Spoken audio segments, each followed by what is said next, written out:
Vous aimeriez bien être traité comme une divinité précieuse de temps en temps? Nous aussi, bienvenue sur Aimons l'info. En Inde, la fête hindoue du Kumbh Mela, qui voit plus de 2 millions de fidèles se baigner dans le Gange, a frappé un pays déjà ébranlé par la pandémie de Covid-19, alors que certains hôpitaux sont pleins à craquer et que le système de santé montre des signes de faiblesse.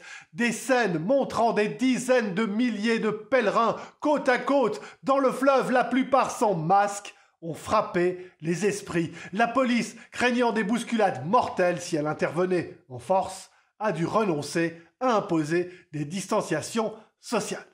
Tout autre chose pour continuer, la mort du duc Philippe d'Édimbourg, le prince consort du Royaume-Uni, a frappé jusqu'à une île du Pacifique où il est considéré comme un dieu. 2 villages du Vanuatu vouaient en effet un culte à l'époux de la reine d'Angleterre, vu comme l'incarnation d'une divinité envoyée dans le monde pour prêcher la paix parmi les Blancs.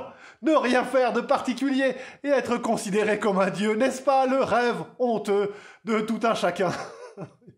Enfin, le plus grand lapin du monde a été volé. Darius, qui mesure près de 1,30 m, a été dérobé samedi dans son enclos à Staunton, une localité située au sud de Birmingham. Annette Edwards, sa propriétaire, promet une récompense de 1000 livres sterling, soit plus de 1200 francs, à qui le lui rapportera, assurant qu'il est désormais trop âgé pour se reproduire. Darius est entré dans le livre Guinness des records en 2010 comme le plus long lapin vivant, encore vivant, du monde. Allez, prenez bien soin de vous.